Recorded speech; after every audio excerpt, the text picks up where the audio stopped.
Hello' friends, সকলোকে নমস্কাৰ জনাই মোৰ অন্য এটা ভিডিঅ'লৈ স্বাগতম জনাইছোঁ। আজি মই কি বনাম জানেনে? আলু আৰু পটল চব্জি বনাম। আলু আৰু পটল চব্জি আপোনালোকে বনাইছেনে? বনাব যদি বনোৱা নাই, খাই খুবেই সোৱাদ হয়। এনেকৈ পটলটো ভাজি লৈছোঁ অকণমান, তাৰপিছত আলু ভাজি ল'ম। পটল যে দুফালকৈ যে ফ্ৰাই কৰে, সেনেকৈ খোৱাতকৈ মানে এনেকৈ চব্জি বনাই খালে মানে বেছি সোৱাদ হয়, বেছি ভাল লাগে খাই। সেনেকুৱা পটলখিনি হৈ গ'ল, এনেকুৱাকৈ ভাজি লৈ ওলাই থৈ আকৌ আলুখিনি ভাজি ল'ম। তাৰপিছত বাকী যোগাৰখিনি কৰিম। যোগাৰখিনি মানে কি, বিলাহী 2টা আৰু পিঁয়াজ, জলকীয়া, নহৰু এনেকৈ সৰুকৈ কাটি ল'ম। তাৰপিছতে বনাম আৰু পটল ভাজি হৈ গ'ল। এতিয়া আলুকেইটা ভাজি ল'ম। আলু নিদিলে আকৌ সিমান ভাল নালাগে, আলু দিলেহে ভাল পাওঁ। আমাৰ আকৌ সৰুটো আলু খোৱা আছে নহয় ঘৰত, আলুহে খাব মানে বেছিকৈ ভাল লাগে আলুটো খাই। ভাজি তাৰপিছত চব্জিটো যেতিয়া বনাম ধুনীয়া লাগে আৰু খাবৰ কাৰণে। কোনে কোনে খাইছে পটলৰ তৰকাৰী?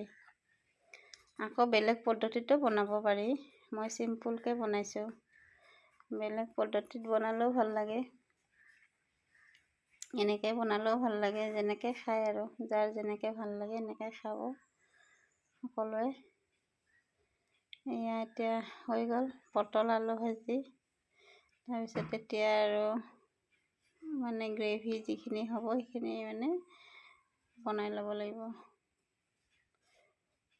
আপোনালোকে পিছে ভাত খালে নে নাই? যদি খোৱা নাই খাব, আৰু এনেকুৱা পটলৰ তৰকাৰী ট্ৰাই কৰিব খাবৰ কাৰণে। বনাব, ধুনীয়া হয়। ঘৰত যিখিনি সামগ্ৰী থাকে সেইখিনিয়ে হৈ যায়, বেলেগকৈ আৰু আনিব নালাগে। পিঁয়াজ জলকীয়া এনেকৈ মানে সৰুকৈ কাটি এনেকৈ ভাজি ল'ম। নহৰু কাটি মানে সৰুকৈ কাটি লৈছোঁ। ইয়াতে নহৰু দি দিম, 4-5 কোমান নহৰু মানে সৰুকৈ কাটি থৈছোঁ, ইয়াতে দি দিম। এনেকৈ ভালকৈ ভাজি ল'ম। বিলাহী কাটি থৈছোঁ, চপৰত চপ কৰি থৈ দিছোঁ বিলাহীখিনি, এতিয়া দিম। তাৰপিছত আৰু গ্ৰেভিটো বনাই ল'ম। বহুত মানে টান নহয়, সহজে হয় বনাবৰ কাৰণে। যিসকল নতুনকৈ বিয়া হৈছে, বনাব নাজানে, এনেকৈ বনাই খালেই হ'ল আৰু।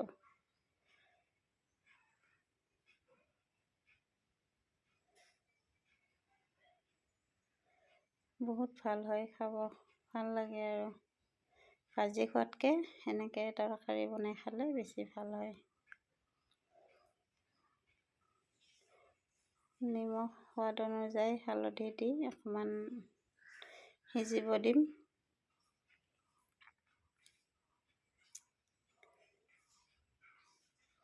অকণমান লৰচৰ কৰি সিজিব দিম, মানে সিজিলে তাৰপিছত মানে অকণমান চব্জি মছলা আৰু জিৰা গুড়ি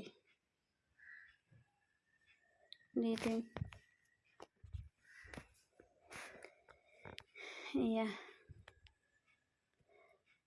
তাৰপিছত ভজা হ'বই, অকণমান ভালকৈ ভাজি লওঁ। আকৌ মছলাখিনি ভাজি লৈ এইখিনি দি দিম। ভাজি থোৱা পটল আৰু আলুখিনি দি দিম আৰু ইয়াতে।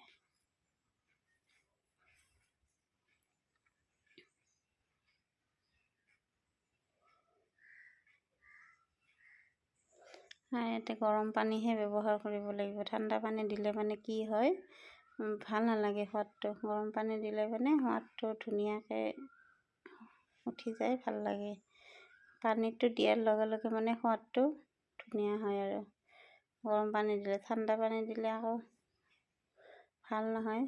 সেইবাবে গৰম পানী দিব আপোনালোকে। মই গৰম কৰি থৈছোঁ পানী, এতিয়া দিম।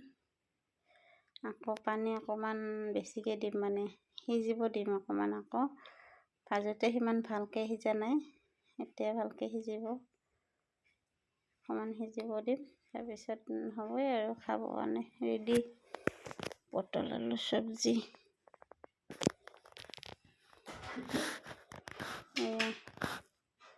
এইখিনি হ'লে আমি আৰু খাম আৰু ভাত।